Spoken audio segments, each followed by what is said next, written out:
Ladies and gentlemen, boys and girls, welcome inside Garage Door Sports, your no-holds-barred weekly discussion on everything in the sporting world.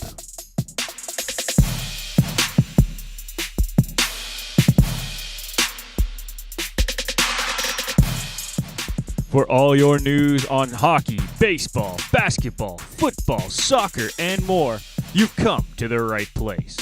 And now it's time for your hosts, Nick McVicker, Kyle Vardy, and Irfan Manji.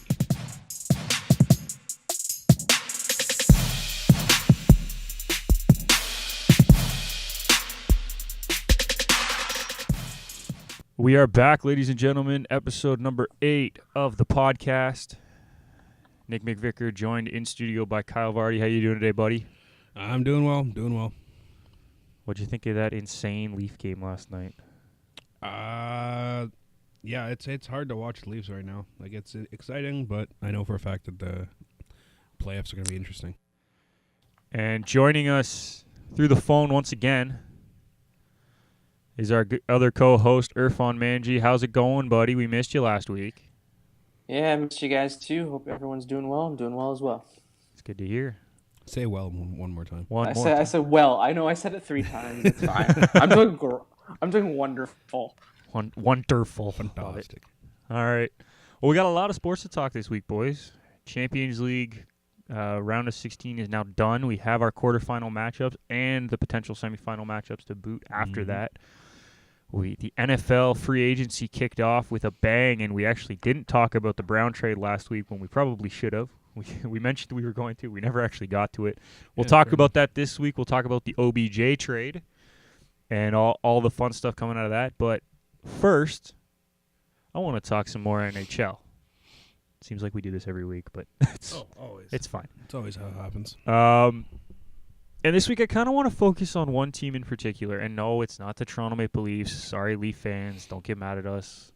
Boo. It's the other team in that division who is kind of sort of totally dominating the entire league in the Tampa Bay Lightning. Holy crap, is this team good? Yeah, it's as I said last week, it's their league to lose. Is really what it is. Yeah. I don't know. I think that their goaltending's tops, or at least one of the tops.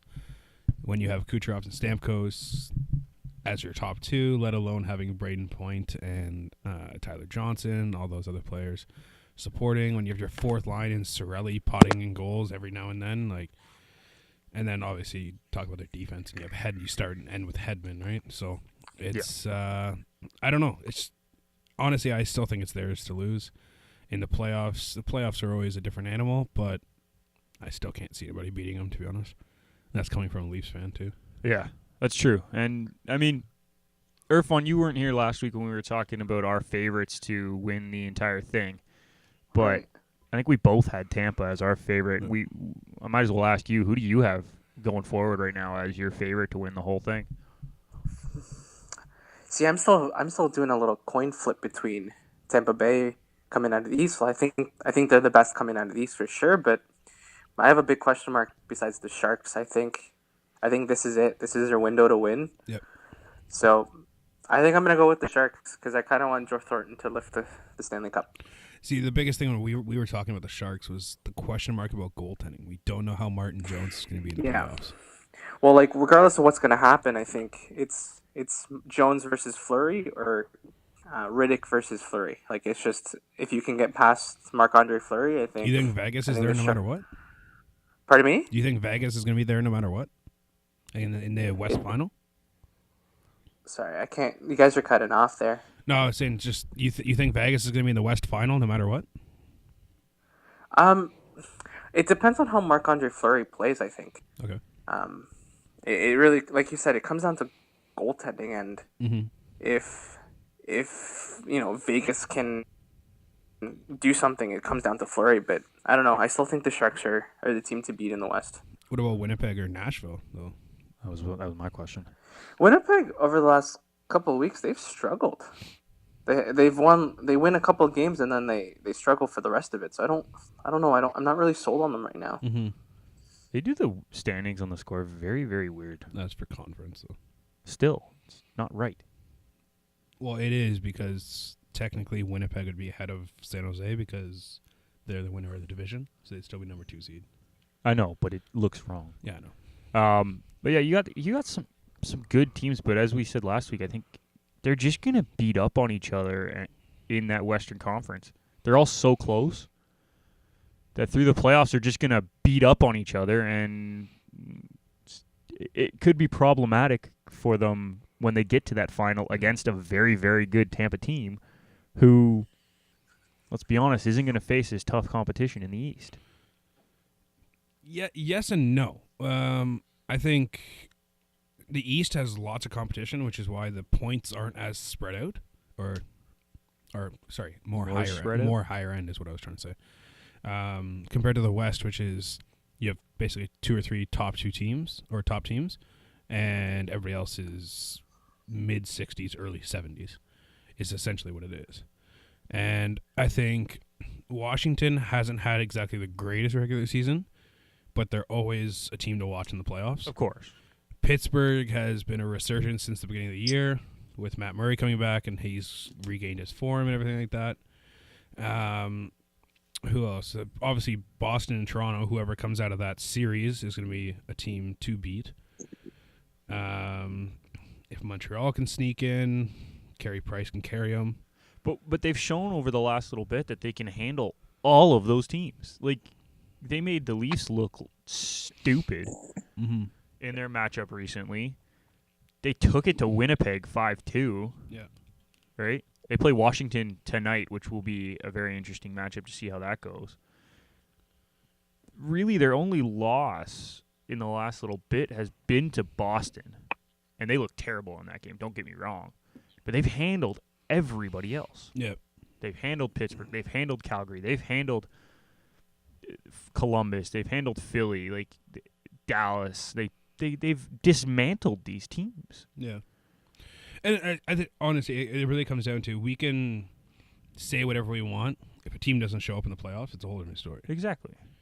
Right? So, in the recent week, Tampa did slap the Leafs, but then earlier in the year, Toronto put Tampa at bay, and yeah, they won 4-2. Exactly, and they shut down Kucherov and Stamkos as much as they could. Yeah, which is saying something. No. I get that, but it's just one of those things where, like, can you really bet against them at this point? Like, they just look so strong in that Eastern Conference, dismantling teams, and it only looks like they're getting stronger right now when they're playing the big teams. Yes, they only beat Detroit 5-4 on Thursday, but other than that, recently they've looked really, really good. Yeah. So how can you say well, that? they clawed out of that Detroit game, too. They were in a big hole. I know, but it's just one of those things, like, you look at it. So, moving forward, they play Washington 3 times in the next 2 weeks. They play Boston once, they play Carolina once, and they play St. Louis. That's 6 games against playoff teams. After that, what do you say? If they win all of those handily, you got to say that they're the obvious choice. Well, I think they're the obvious choice anyways, but I think there's always competition, and it's never going to be. They're not sweeping their way through the series. No. And if a team shows up and wins 2 or 3 games, then it makes it interesting, and it puts pressure on Tampa, which I don't know if Tampa has had that pressure before. Fair enough. No. Right? Well, we don't know what Tampa team's going to show up, right? Regular season, they've been fantastic, but is Kucherov going to perform come playoff time? Is Stammer going to find his gear? Yeah. Like, ideally, they show up and they look great. But do they? That's the biggest thing. Well, I was looking at some of the, like, team stats, right? And I wanted to compare what they were last year to this year, just to see how far they've come as a team. Tampa last year was 3rd in points, 1st in goals for, 13th in goals against, 3rd in shootout wins, 3rd in power play percentage, 28th in penalty kill, and 12th in shots per game. That's not bad, but not great, right? You look at the stats this year, they are 1st in points, 1st in goals for, 1st in shootout wins, 1st in power play percentage, 1st in penalty kill percentage. They went from 28th to 1st. They're So 4th in goals against, and they're 13th in shots per game. So not only are they scoring the most goals, but they're doing it at an efficient rate. So the question is, who do they bring in to make that penalty kill that much better? I don't know. Honestly, I think it's Cirelli. I think Cirelli and those fourth-line players that they brought up and that were younger kids that did that when they were there, Yeah. they come up, because I think Cirelli has at least 2 or 3 shorthanded goals. And just their team overall is just improved. They have more. Everybody keeps talking about depth, right? Cirelli has 4 shorthanded goals. Yeah. Paquette has 2. Tyler Johnson has 1. But like, you think about, like, everybody keeps talking about depth. You need depth to have a great run in the playoffs, and I think Tampa didn't exactly have that before. I think they had depth. They didn't have 4 lines of depth. That's what I mean. They had moderate depth, which I think it was top 2 lines, and they had a few players on the third line. Yeah, but they didn't have. Like, they had a passable all the way third through, line, right? Like Washington last year, nobody really knew about those players. Yeah. And nobody thought they had depth, but then you look at them now, and you look at the year after, like, okay, they actually had like a full lineup full of depth, right? And I see Tampa now as having that, especially with Sergachev getting another year, becoming that much better, Hedman, McDonough, all that kind of stuff, right? For sure. I think they saw the blueprint that the Capitals had last year going, well, this is the type of depth we're going to need to change our entire season. And you're right, they're showing it. Yeah. For sure. That's a fair point, and it's kind of funny to think that this team was so good last year, and they add 4th liners, and now they're better. They are. The crazy thing is they're still within reach of the points record in the NHL. Mathematically, it's still possible. Yes, they would have to pretty much win every game. I think they have 11 games left, and they need 20 points to tie it. Yeah, it's a little push. But they could do it. It's not Realistically, realistic, but they could do it. Yeah, for sure. Well, that's two overtime or shootout losses as well. So they could lose 2 games technically and still tie the record. Yeah. So something to keep an eye out. I don't think they'll get it, but that has to put them in the category of one of the best regular seasons in NHL history. Of course. Whether they get to that record or not, I think you can still consider it one of the best performances. Yeah. No, I agree. It's just one of those things that's just like, wow. I think at a certain point, you look at the best regular seasons, did those teams translate it to the playoffs? That's the real question. I know Detroit did when they had like the late 90s run. Yeah, but that Detroit team was special, though. I agree. No, I agree, but they had one of the best regular seasons in NHL history in comparison with the Montreal team that currently has the record for most points. The Red Wings were up there. Yeah. The Oilers were up there, and I think the Red Wings and Oilers, both converted those into Stanley Cups. Mm-hmm. I can't remember if the Canadians converted that season into a Stanley Cup. Off the top of my head, don't know. But yeah, that's a fair question. Did they convert it to championships? Yeah. And we will see whether or not this Lightning team can do it. Yeah, that's honestly the biggest question. Like, we'll see. It's basically what it is. Yeah, we're stuck in a waiting game at this point, unfortunately. At this point, we can just end the regular season now. Let's start playoff hockey. I'm good with that. Yeah, that'd be nice. Although Colorado's not in the playoffs right now, so yeah, and the way they're playing is probably not going to happen either. Arizona's 4 points up on them right now. I think yes, you got it right. So, and that's saying something. Arizona is in the playoff spots. Hey, good for them. I respect that. Okay, they've played great. Mm-hmm. 8-2 in their last 10. Good for Arizona. How do you think Philly feels by up 5-2, 5-1 last night? 5-2. And yeah, they're fighting for their playoff hopes, and they blow it. Hey, Murph, we're looking out for you, buddy. We're bringing some Philly content onto the show. Sorry about that, buddy. Because what? Right now they're out. 7 points. Yeah, so they're done. Yeah, they're out. There's only one team mathematically eliminated from the playoffs right now. The Ottawa Senators. The Ottawa Senators. There's 2 teams that will probably be eliminated in the next week or so in Detroit and LA. Yep. But they're not mathematically eliminated yet, so we got to give them their fair shake. Actually, they are. Are they? New Jersey and Detroit are officially out. Oh, I didn't see that. Oh, I got to edit the standings then. And yeah, nobody in the West. Nobody in the West is eliminated. Never. Although LA will be eliminated. Yeah, it's coming. So But that's because there's 9 teams in the East that are 80 points or higher. Yeah. Which is ridiculous. So realistically, Florida, Buffalo, Rangers are all done. Yeah. Flyers have a chance, but they need a lot of help. A lot of help. Because they got 11 games left. They're 7 points back. Yeah. So it's really going to come down to a version of Carolina, Columbus, Montreal, probably for those 2 wildcard spots in the East. And it will come down to a version of half of the conference in the West right now. yeah, pretty much. So it is what it is. But I just wanted to talk the Lightning then now, and if there's anything else you guys want to talk about, just let me know, and we'll keep going moving forward. Are you guys good with that Lightning conversation? Yeah, I think I'm good. Irfan? Yeah, we're good to go. Okay. Let's move on. Do you want to do Champions League, or are we going to go NFL first, boys? Yeah, let's go Champions League. Let's go Champs League. Champions League round of 16 is done, and as spoken about last week, all 4 English squads survived. Don't know how, but they all survived. So we will we can keep going with that and talk about that, but let's talk about the 4 matchups that we didn't get to talk about last week. Where do you want to start? Well, we can let's talk about the draw at least. That's probably the place to start. Well, I figured we'd talk about the round of 16 and then the draw. Oh, well, we can do that too. So why'd you ask me where you wanted to start if you already knew where you wanted to start? I said which game you wanted to start. Oh, My goodness. okay. See what we have to deal with in studio, people? We just can't agree. Yeah, this is why I'm We not just a can't. huge Let's finish soccer off the guy. rest of the round at 16 there, boys. Yeah. Thank you, Irfan. No problem. So Um, Ronaldo's the best, I think. That's where I'm going to start it. Hold on. Messi That's, put a pretty good show in as well. That's a statement. Yeah, but Ronaldo, I don't know. I still think in that Ronaldo-Messi conversation, I pick Ronaldo.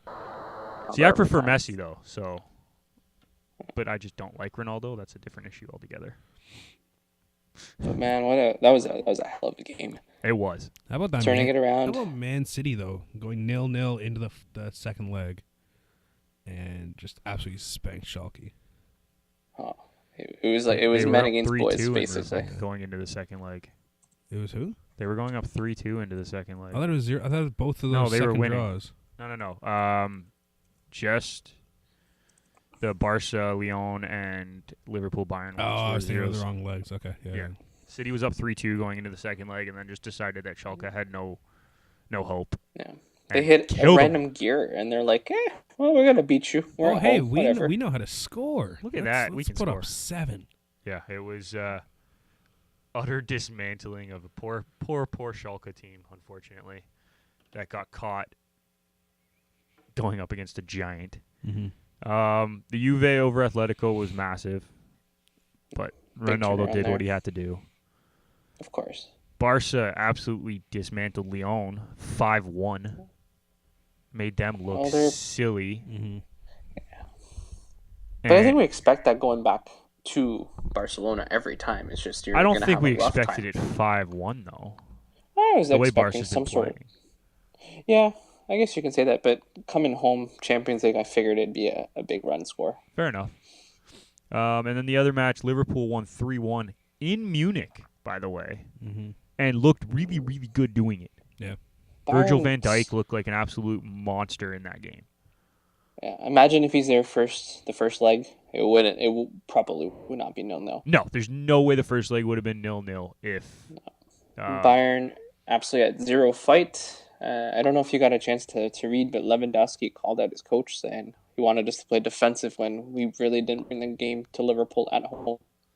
Yeah, no, that's the problem. Coaches can literally win or lose you the match. Yeah. And unfortunately, it looks like their coach lost them the match. But it sets up some very, very interesting quarterfinals and semifinals. Because you got Juventus gets Ajax, Mm-hmm. which could be very interesting because that Ajax squad is young, they're fast, and as we mentioned last week, they're probably the best academy system in the world. So if Yeah. players get hurt or players are unavailable, they can call up and they probably would be almost the same squad, Yeah. which is very impressive. You get Barca versus United. Terrible draw for United. United have gotten what was the two best teams at one point going into this season in back-to-back rounds. It shows what we're made of, for sure. Woo. I think it shows what you're made of, but I also think if Neymar's in that draw, I don't know if it ends up the same as United would have liked. Yeah. No, I agree, but at the same point, all of United's players were hurt, and we still managed to pull out a win against the majority of PSG. Oh, yeah. So it's one of those, if everyone was healthy on both sides, what would the draw have been? Who knows? I don't know. We'll see when in the Barca. Yeah. Well, it's a different team, though. That's my issue. Right? It's a different attacking system. The other side, Liverpool get Porto, probably the most favorable draw for an English squad. Yeah. Which, after playing Munich in Munich and beating them 3-1, Liverpool deserved a nice, easy one to go back. But Porto looked good. Don't get me wrong. They handled Roma and did so happily, and now they get to go up against the other red giant in Liverpool. Yeah. And then you got City versus Tottenham, the all-English matchup, meaning we will have at least one English squad in the semifinals. Yay! I don't know. Yay for English soccer. Woo. Yeah, Woo! Future's great. Well, considering we have half of the quarterfinalists are from the English game, that's saying a lot. And I was talking to my father about this yesterday, and if we did like this Super League, and just hear me out before you guys comment on this, but just listen. If we did a Super League where all the first place teams across Europe played against just each other, all the second place teams, all the third place teams, all the way down to 20, I have a very, very strong feeling that the majority of those, like 1 versus 1 versus 1 versus 1, would end up going the English squad's way. I think the English league is the strongest out of all of the European leagues. Yep. Right? 1 through 20. I think without a doubt. Yeah, I think the only one you would really have a question about would be number 1. Yeah, I'm saying that's what I was saying is that I think actually at the top we would struggle because you have the teams like the Barças, the PSGs, the Munichs, the Dortmunds, Reals even, maybe not this year, but in general, Atletico, Roma, Napoli maybe. Those teams are good teams, and they would compete for sure, and it would be interesting to see how those kind of played out. But once you get past the top 3, top 4, and all the other divisions, I feel like England would dominate. Yeah, I would say 3 onwards, you're probably looking at that. Right, because you're looking at it, and there's lots of ways that you could say, oh, well, the English squads just play tough against each other. Yeah, but if they play tough against each other, who's going to say they're not going to play tough against other teams, right? Yeah. So, I don't know. Do you guys have an opinion on that, Irfan? You haven't really said anything on that one, but I would love to hear what you say. Part of me agrees. I've always thought the EPL has been at a higher standard in terms of what we expect from them year in, year out. Yeah. But I think La Liga is coming up there. So they would be the next group or next country's team, I guess, or league to fight us or fight England. Okay. But I can't argue with you on that. I've always thought EPL has always been tougher. It's always harder to play on a night at Old Trafford, a Monday night in Old Trafford or something compared to any other team. Absolutely. So I think if we're able to play the English style of soccer, which is like the heavy, use your body, get around players, and I think we can take them. I think England can take the other leagues. So sorry, which one did you say was the one that was up and coming? Sorry. La Liga is what La Liga. La Liga. Okay. Spain. This year, the 7th place team in England is Wolves. And if you've seen them play, they've looked really, really good. But the problem is that the top 6 are the top 6. It's going to be hard to break into that. The 7th right place now, team. there's a 13-point gap. Yeah, the 7th place team in La Liga is Valencia. I'd probably take Wolves over Valencia this year. Right? You go even further down. The 10th place team is Leicester in the English League, 10th place team in the Spanish league is Ibar. Who? Right. No. There are so many teams in this league that you just look at in La Liga and you just look at like, what? They would just be utter domination, I think, from 7 onwards in the EPL going up against all these other teams just because they are so strong. Which is true, but I think if we've looked at ties in the last couple of years between English clubs and Spanish clubs, whether it's Champions League or Europa, Spanish teams have come out on top more times than English teams have. Yes, but my counterpoint to that is in Champions League, it's only really the top 3 in Spain that compete. Yeah. You're not getting the 4th place team ever really going on runs anymore Yeah. from them. We have 4 teams, and one of them sitting in 5th right now in the English league in the Final 4 of Champions League. Yeah. Right? Like, it's a different beast in England, and we play as many cups, if not more. I think we pay the most. It's 4, I believe they right? play the Or- most well, games. 3. And you're just looking at it like, I can't see how these other leagues would compete in that Super League. And again, that's a Super League. That's not something that's actually going to happen. But could you really argue with it?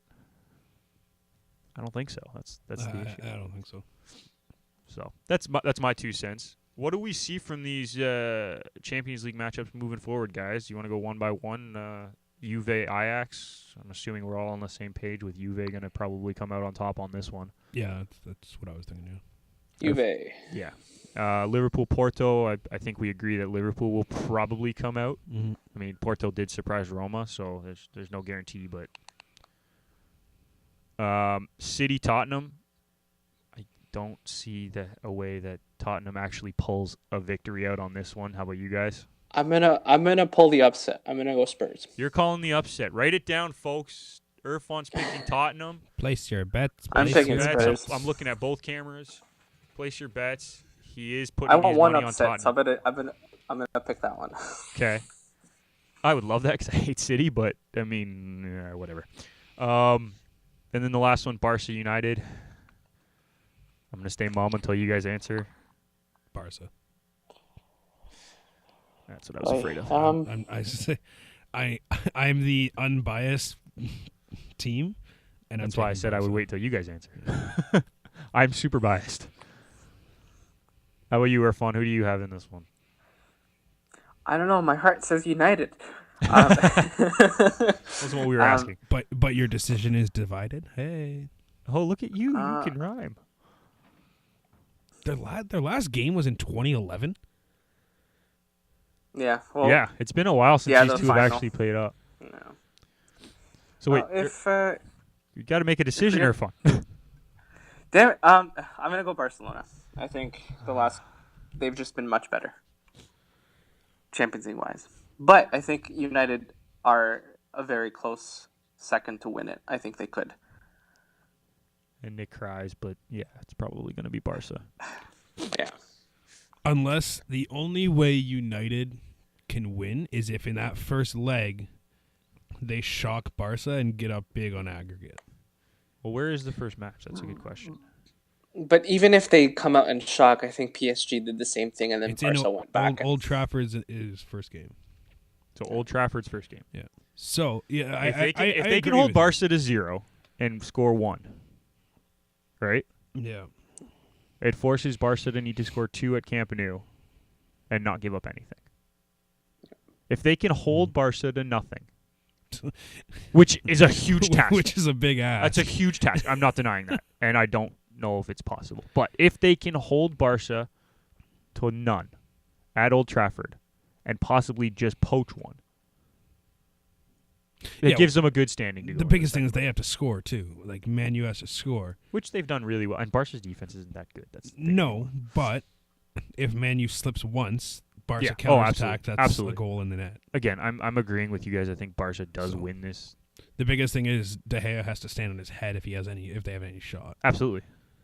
So The semifinals would break down this way, by the way. The winner of the Tottenham Man City matchup will face the winner of Ajax Juve, and then United Barca winner will face Liverpool Porto. Oh, I thought it was opposite. I thought they were saying that Messi and Ronaldo were going to match up. No. They put them on opposite sides of the bracket, buddy. Okay. Yeah, I got a Man in the final, if anything. Oh God, Oh, how nice would a United Liverpool semifinal be, though? that would be fantastic. I would love to watch that because those are my two favorite teams in England. I would love to watch that just because they've been playing so well against each other recently. It'll be really fun.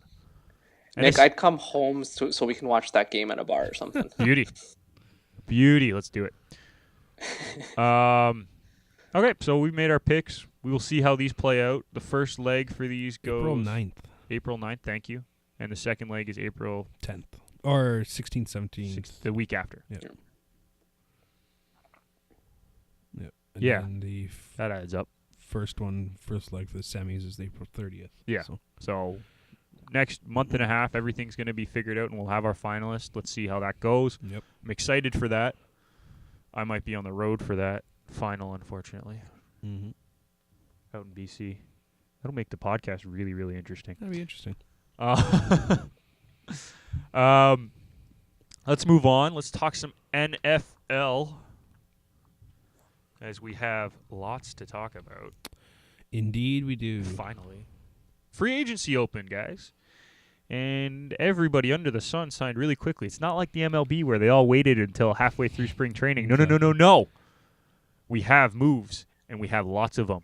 Let's start with the big ones. Kyle, you want to read some of these off? I know you already have it up, and you know the big moves. Let's talk those. Well, the ones I have up right now are just the worst deals from free agency where people got absolutely paid and haven't done jack all in the league so far. Okay, well, but let's talk about those first, I guess. Well, the one, C.J. Mosley, one of the, he's an underrated linebacker. I like him playing out of Baltimore, but he got way, way too much money. He 5 years, $85 million with 51 guaranteed. That's just that's a lot. Stupid. That's a lot. How much is he making per year? What's the $17 million a year? That's fine. That's a lot of $17 million a year. Luke Kuechly and Bobby Wagner are by far better, making 12.36 and 10.75. I'm sorry, but you should never pay a guy more than that. Yeah, no, I agree. It was a big move. Irfan, I don't know how much you've been following the NFL stuff, so I was following the major ones. I saw this one as well. What's his age? I was looking at that going 5 years. 27, I believe. I mean, he played well for the Ravens, but I don't know if he's worth, like Kyle said, 17 mil seems like a lot of money. Yeah. Yeah, I agree. It's a lot, but you kind of have to say, if you really want him, you put your money where your mouth is, and you go get him. Well, that's what I feel like the Jets have to pay though, because I don't know if anyone wants to go unless there's money out of it. Because they're the Jets, Jets. That's the biggest thing was the Jets had the most cap space, right? Or one of the most cap space. So they were just spending money stupidly. Yeah. Well, they're calling it their investment, so we'll see if it pans out. Yeah. Should be interesting. Next one on the list was, we'll talk about the OBJ trade in a bit. Yeah. But to replace OBJ, they decided to sign Golden Tate to the Giants. I was going to say, this is the Giants, which, you know what, isn't a dumb move. It gives them a receiver, right? And Golden Tate's not a terrible receiver. He's not OBJ. He's not Antonio Brown. He's not that caliber. But he's a good receiver. He's making 9.25. It's a little much. much. A lot of money. It's a little much. Especially for a 31-year-old slot receiver. Yeah, it's a little much for me. I agree. Next one was Nick Foles to the Jaguars. That's yikers, $22 million a year. But he's played well the last 2 years, and not $22 million worth. Not $22 million. I'm not denying that. I believe the statement was he's played well the last 2 years. He's getting $50 million in guaranteed money. That's a lot. Yeah. That's a lot. He's making more money than Russell Wilson, Ben Roethlisberger, and Phillip Rivers. Yeah, that's a lot. Which I don't think he's better than any of them. His bargaining chip was that Super Bowl ring. Oh, of course. The fact that he's dragged the Philadelphia Eagles in the playoffs when Wentz was down, all that kind of stuff, right? Yeah, absolutely. So that is what it is. Next up on the list is your lovely Green Bay Packers. Go Pack! Woo! We replaced Clay Matthews. Smith. Hi. I don't mind him as a signing, but the money is just stupid. I knew briefly about him before this offseason. No, he's not a bad player, but again, you're giving a guy $66 million over 4 years. That's stupid. To quote from the score, Zadarius was a relative unknown before last year, and his 8.5 sacks were equal to his first 3 years of production. Yeah, but that's what I mean. Last year he played well. Again, I don't think $66 million over 4 years is the right amount, but that's what we've said for all of these guys so far. So, And again, this is what this is for. Bobby Hart, I have no idea who that is, so we're not Not a going to clue. talk about him anyways. We'll move on. Some other big moves. Le'Veon Bell going to the Jets. For less money than Pittsburgh offered him, even though he wanted to sign for more money. He wanted to sign for more money, but I think it was more guaranteed money as well. I think he was getting less guaranteed. Probably not by much, though. Not by much, but I think that was one little thing that he was saying. Either way, it is what it is. He is now a Jet, and does that make the Jets any better, or is he just a piece at this point that's going to be on a team that's going to suck anyway? Irfan, you go ahead. Do you guys know how much he signed for? Sorry, I was looking for that. I saw that he did sign after his year, but I believe it was 5 years, 70 mil or something like that. 70 mil. There was talks of 100 mil for him, I think. Yeah, there was. Yeah, 5 years, 70 there. Yeah, I mean, I don't think anyone wants to play with Big Ben at the moment.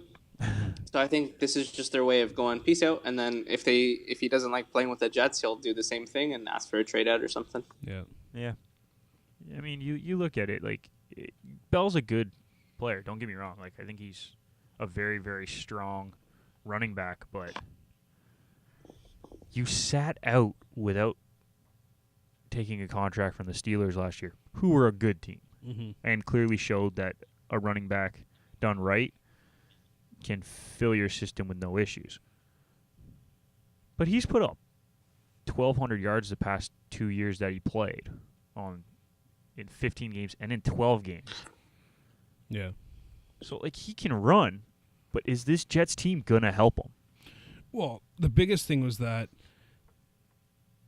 can he run without that Line. Pittsburgh Steelers line? Yeah, that's what I mean. Like, is this Jets team going to be able to allow him to run that 1,200 yards that he has been over and over and over? That I do not know. Right? It was a bit of a head scratcher for me to see him go to the Jets. That's pretty much what I'm saying. Yeah. Outside of that, there hasn't been any like really big major signings, I don't think, across the board. Not recently, at least. Yeah. We had the trades and everything, so we can get into those. But I don't think there was any like major signings. Trent Brown went for record money to Oakland. Yeah. Which was surprising. Most money for an offensive lineman in NFL history after having one good year with the Pats. So, yeah. Well, the Pats will take a third-round compensation pick for him. Jamison Crowder signed with the Jets as well, trying to help them out on the offensive end. Yeah. So not a bad move by them. Kareem Hunt was suspended by the NFL 8 games for his domestic violence issue that he had last year. Yep. Tyreek Hill is now under investigation, so the Chiefs are now looking really, really porous on that position. Kareem Hunt's not on the Chiefs. No, but like it all happened from the Chiefs. Oh, okay. Sorry, I know he's not on the Chiefs now. He's on the Browns. Yeah. Kareem Hunt, I get that. And when he comes back, that's going to be a very scary team. Oh, for sure. Can we let's jump right into the OBJ trade since we're talking Browns anyway. Okay. Might as well, right? It's a good transition. Pittsburgh got fleeced. Absolutely. Let's start with that. Absolutely. I think it's purely because Pittsburgh had absolutely. Wait. We're talking OBJ. Oh, sorry. I was thinking Antonio Brown. Sorry. Because I said Browns, you got confused. It's fine. Let's so talk OBJ. We'll go to Antonio Brown. OBJ. Either way, they got fleeced.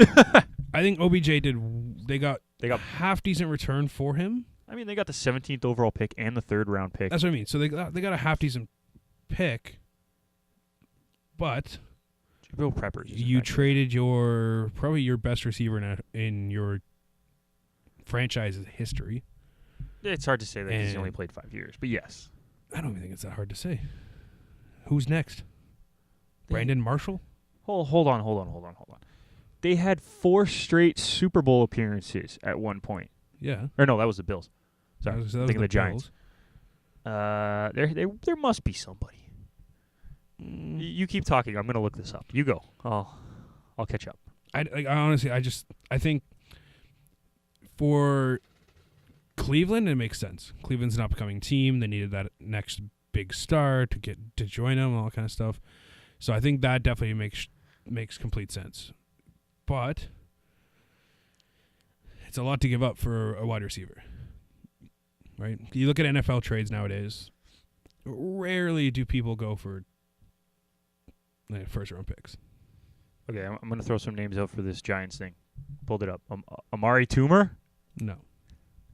Okay, but actual people. Tiki Barber was a running back, but they have him on the list because he had 5,000 reception yards in his career. Good for him. Don't consider him a wide receiver though. Victor Cruz was up there. No. He played well. He played less games than Odell, by the way. Mm-hmm. Jeremy Shockey. Tight end. Hakeem Hicks. Not Hakeem as Nicks, good. sorry. Can't speak. Steve Smith played for them for a while. That's the different Steve Smith. It's the other Steve Smith. The other Steve Smith. Yes, I guess you're right. He probably is the best receiver in Giants history. Sterling Shepard played for them for a little bit, too. He played 17 games. He's still on the team. Sorry, I'm thinking. Sorry. I was thinking someone else. What was that? I don't know. Okay. But yeah, so you probably did trade your best receiver. Continue your thought. Well, it's just you trade your best receiver and you get a first-round pick in return. Like you're not going to get a franchise guy most likely with that 17th pick, which is what you're going to have to replace. So you look at the Giants now, and they have absolutely nobody. They have Saquon Barkley. Sorry, I take that back. They have Saquon, and Saquon is They have really, one really player. good. He cannot play 53 positions. But Saquon's on the pretty NFL good. roster. He's So- good. He's going to be relied heavily So, on I mean, this I year. honestly, I think he's going to have a very bad year He's going to get killed. because everybody's going to stack the box and make Eli Manning throw the ball. And To Golden Tate. he can't throw the ball. He's only going to So- throw to Golden Tate. But Well, on the other side, we look at that Browns team now. They got a scary starting lineup in that offense. Oh, yeah. Well, I love how the worst person in that offensive lineup too came out and made a statement. Njoku. Oh yeah, they're not going to be able to stop us. Well, we don't have to stop you, that's for sure. But he's a young guy. It was his rookie year last year, wasn't it? Second year, I believe. Second. Okay, but he's young. He could still get better in that system. He can get better, but Yes, he's the weakest of that that's what I mean. squad. Like, if anybody's going to make a statement, make it be Baker Mayfield or Jarvis Landry or now Odell. Like, Yeah, their receivers right now are Odell, Landry, Antonio Callaway, and who's the other guy? I wrote it down, but I forgot it. Higgins? Yeah, Rashid Higgins? Yeah, Rashad Higgins. they have Higgins. I think they have Perriman too. Perriman's Did he fifth, leave? but he's way down that list. In the backfield, when his suspension's over, they're going to have Kareem Hunt and Nick Chubb. Mm-hmm. And you got Baker, who looked way better than I think anyone thought he would last year. Well, he showed why he was the first overall pick. Yeah. So Not to mention, I think they got a couple players for their starting front line on offense to protect Baker and Chubb. no, they lost. They lost their I thought they got one more. No, though. they traded away Kevin Zeitler for Olivier Vernon. I thought they got somebody though. Potentially, I don't know. Whatever. But yeah, like you're looking at it like, look at this. This team might actually do something. Yeah, I think they're going to be good. I think this is the year they have the potential to hop over Pittsburgh, especially with Pittsburgh trading away Brown and getting rid of Bell. Yeah. I think Pittsburgh's probably going to have a down year. We'll see how Baltimore does with Lamar Jackson having a full year. The As a Lamar starter? Jackson experience. What the hell is that? That's from a show. What is it? Okay. Either way. I can't remember. We'll see how that happens. Who else is in that division? Cincinnati's trash. Cincinnati will be trash and has been trash for years. Those are the 4 teams in the division. So I think they have a chance to win the division. We'll see how that defense is. The defense played well last year. Can we just take a moment quickly? We just said the Cleveland Browns have a chance to win the division. Yep. We just said. Who thought that we would ever say that again? Well, if Cleveland had a kicker last year, they would have won 3 more games. I know. So, I know. But we didn't think they were going to do that last year. Did they sign a kicker yet? I don't know. Nope. They've signed a tackle, a guard, a linebacker, a backup tight end, Sheldon Richardson, D tackle. That'd be a good one. Another linebacker in Ray Armstrong. Yeah, so nobody of record to replace their missing guard, though. Okay. Yeah. Eric Kush. That's name. Who's replacing. No name. I didn't say he was a big name. I just said he's replacing. He played 15 games last year for Chicago, though. Whoa. Okay, fair. But this Browns team is going to be very fun to watch for the first time in years. I can't believe I'm saying this, but I'm actually excited to watch a Browns game. My dad actually might be getting us tickets to do like a road trip down there. There you go.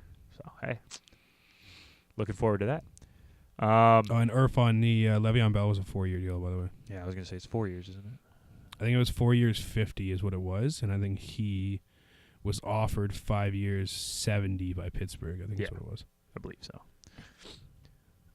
Let's move over to the other big trade, the Antonio Brown trade. And this is the one that you are ready to get in on. Pittsburgh got fleeced, is what I was saying. This is the one I prematurely talked about earlier. Premature, it's fine.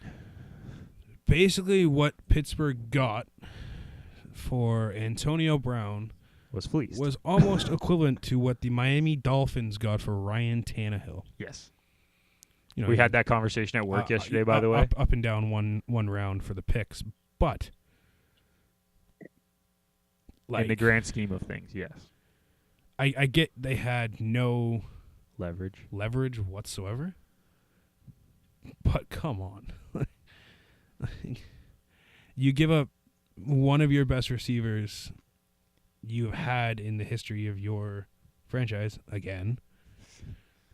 And that's a storied franchise, which is saying something. And you get nothing. Absolutely nothing. All because your quarterback doesn't know how to not have his way. Yeah. Like, I don't. No, it's a bit of a joke. You got any thoughts on that, Irfan? Did we lose Irfan? We might have lost Irfan.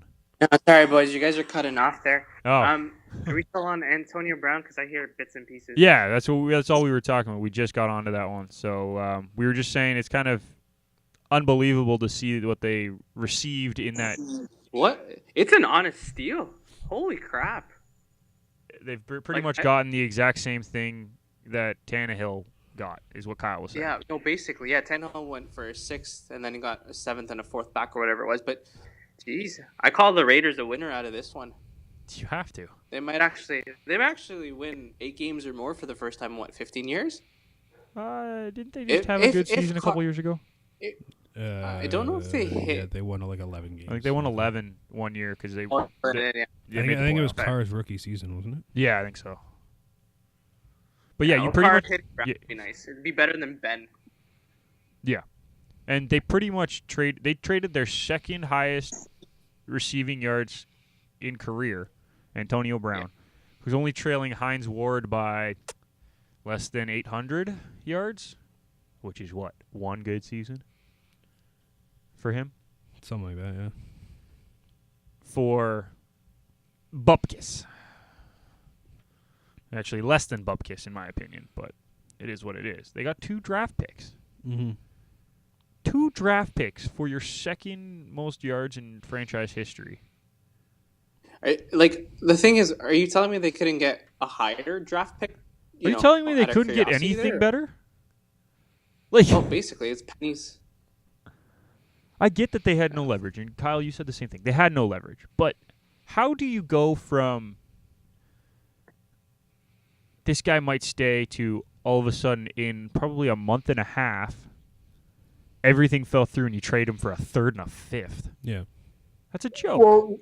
Well, Nick, you call them the Cinderellas, like you call them the princesses, right? Like Yeah. Big Ben being the issue, and I think it finally caved in, and they chose to keep Ben over the other two guys there. For sure. Which is questionable because Ben's got maybe 1 or 2 good years left before he's done. Maybe. So would it be considered a rebuild? I guess in terms of what the Steelers are headed towards. I don't think they'd want to admit that, but I think that they're definitely in for a rough couple of years. Yeah, we should have Justin on and see what he thinks. Yeah, that'll be That'll go over well. interesting. Yeah, but it'll be interesting to see how the NFL plays out the rest of free agency. There's still a few names that are on the market. Not many. But some smaller names or some older veterans that got cut and stuff like that. But I'd say right now, Oakland's probably the winner of free agency. Just with signing Trent Brown to that stupid, questionable money. But don't get me wrong, he was one of the, if not the best left tackle in the game last year. Yep. Signing Terrell Williams to go across from Antonio Brown. See how that goes. LaMarcus Joyner from the Rams, great safety pickup there. And then, as Nick said, Jonathan Hankins from the Giants. So they made some big signings, big signings. And then, obviously, they cut Jordy Nelson. So, and then the biggest one would be the Antonio Brown get, right? So yeah, absolutely. And Oakland's got a top 5 pick. So they do because they were trash last year. So let's see who they get with that 5th, or I think it's 4th overall pick. I'm thinking they're going defense. I would think. Basically, the mock drafts that I've been looking at show, I think it's Zach Allen, I think, from Kentucky, I believe. Yeah, it sounds about right. Defensive end. So, sounds about right. But Arizona can throw everything out of proportion if they draft Kyler Murray 1st overall. So, which means that Quentin Williams will probably fall, the D tackle from Alabama. Yep. Josh Allen. Bosa will most likely go 2nd. Josh Allen might fall too. Yeah. So who could fit into the Oakland system potentially. So, yeah, it'll be interesting. It'll be. I think they've won free agency for sure, but it'll be interesting. NFL drafts coming up soon, so should be fun. It'll be interesting. Yeah, it'll be fun. Should be fun. I'm excited. Okay, so that's pretty much it for the NFL, boys. I think we covered all the topics we really wanted to, right? Yeah, pretty much. Let's move on to our tire fires. And with an astounding 3-way tie for first this week. Wow. But because one of them was our reigning champ in the Senators, guess who gets to remain the champ because 3-way ties got to be broken somehow? The Sens are still reigning. And they're going to continue to reign until someone outvotes them. So let's try to beat them this time. Irfan, you can't keep winning, man. I'd like to win one, guys. I still would like to win one. It's not happening. So, I think your next one's there, man. It's a good one. It is a good one. But let's start with you, Irfan, because you weren't here last week. I want to hear what your tire fire of the week is, because I know you changed it last minute. I did. I called this one the Fortress Falls. And that falls is Real Madrid. We go back all the way to the hiring of the Spain national coach. Well, actually, no, we go further back with Zidane, Ronaldo leaving. Then they disrupt the national team. That coach struggles. They fire him. They bring in another coach who barely played Marcelo, Isco, and Navas. And now Zidane's back to save the time. Not to mention Bale. They didn't play Bale, too, yeah. I don't know what's going on there. They went from being this powerhouse team that you knew shows up every game, whether it's Champions League or in the league, whether they're going to win it or not. And they get dismantled against Ajax, who deservedly so played a fantastic game. Oh, for sure. But, God, Madrid, what are you guys doing over there? And now Zidane's back to save them, essentially. And he's been given free reins to, quote-unquote, save him. Given free reins to bring in whoever he wants, because they haven't brought anyone of notable name, I guess, since Ronaldo left there. Yeah. This is a big, you stock Perez, so. Yeah, my favorite part about that Zidane signing, I told Kyle right away because I saw the article, was that They said he has free reign on all the money to sign 3 major players. Yeah. Why limit it to 3? Why say he has free reign? And who the hell are they going to go out and get at this point? Who wants to go to Real? Well, they've got their eyes Eden on Hazard. Mbappe, Neymar, Other and than Hazard. I don't know if that's going to happen, but He wants. I understand Hazard, but he's wanted to go for years, and that's because that was his favorite club. Look how that's turning out for Courtois. even though he's given the free reins to do whatever he wants, I think Florentino Perez has that final say, and I think whoever comes in is his say. It won't be Maybe. like Zidane's opinion will be taken into consideration this time, but Yeah. to what extent? No. Yeah, that's a good one. That's a solid It's pretty good. answer. All right, Kyle, you are up, my friend. I already talked about mine earlier, so mine is the New York Giants, and lack thereof right now. Eli Manning, trash. Only thing they have going for them right now is Saquon Barkley. I think the way they've handled OBJ, at least they got a first-round pick for him. But as we said earlier, you trade your best wide receiver in franchise history. Doesn't exactly look good in your franchise. No. You trade Olivier Vernon for a offensive guard. Doesn't exactly look great. No. And then you let Landon Collins go, who's been your best safety for the last 3 years. Not exactly the greatest. You let him go for free, too. Yeah.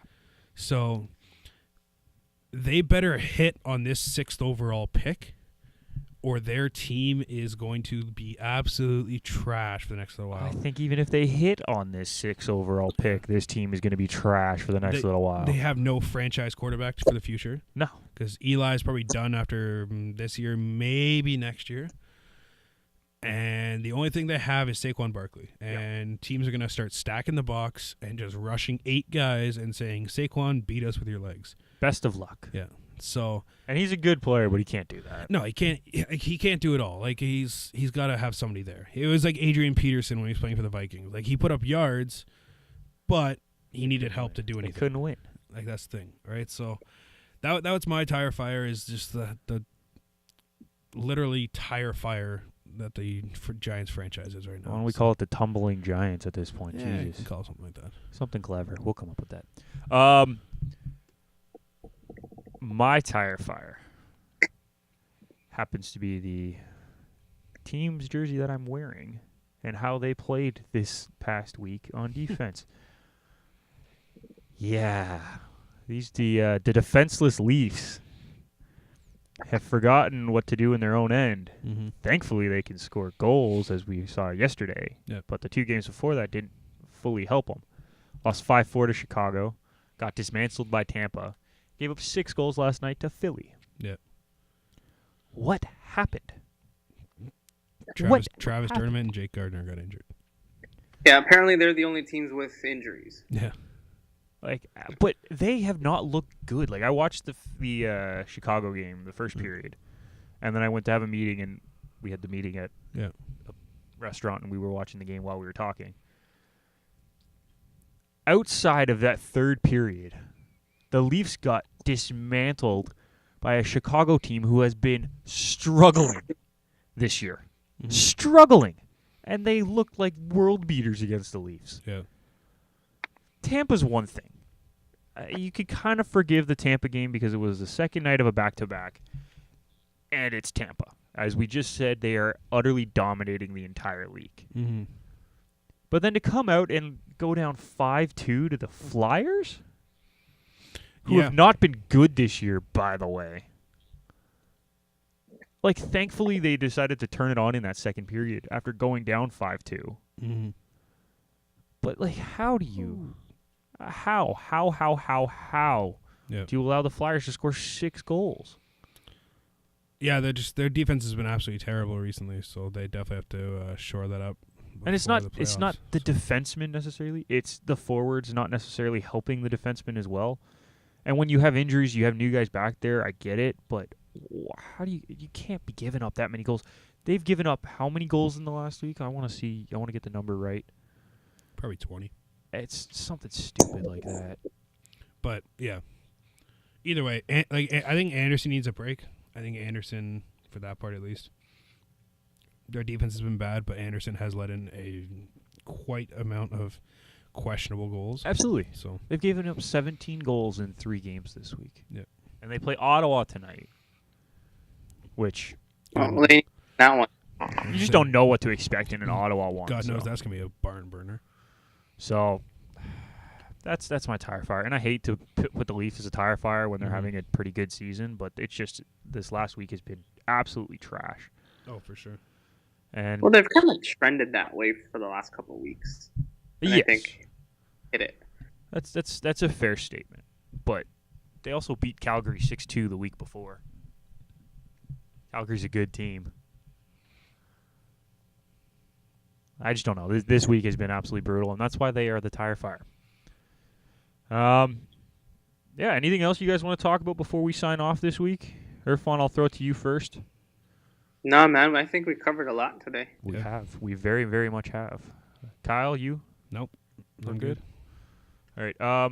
We would be remiss if we did not talk about a couple of things that happened this past week, week and a half, kind of. 2 horrific plane crashes. The Ethiopian one, as well as the one. Where was the other one? Thailand? Something like that. I can't remember, and I apologize for not having that on hand. As well as the tragedy that occurred yesterday evening or Thursday evening, I'm not really sure, in New Zealand. These are absolute tragedies, and our thoughts and prayers are with everyone affected by those, including yourself, Irfan. I know you were telling me before, and it's indescribable what you must be going through right now, buddy, and I'm sorry to hear it. But we are with you the whole step of the way, everybody who is affected. If you need anybody to talk to, we are always available. Please reach out to us. Yeah, and I think we'll end it on that. Yep. Anything else you guys want to say on those two? No, it's a terrible situation that I guess it happens in the world, and as you said, our thoughts and prayers are with everybody else out there that's affected by these. Irfan, anything you want to say, bud? Same thing, like you guys. The Ethiopian plane crash hit close to home for me. So rest in peace, Steph. We love you. That's all for me, guys. All right. Thanks, guys. As always, we will be back next week. Please listen in. Look for the podcast on YouTube. Also, we have been listening. We are now on Spotify. So please look for us there as well. And from everyone here at Garage Door Sports, we will see you next week.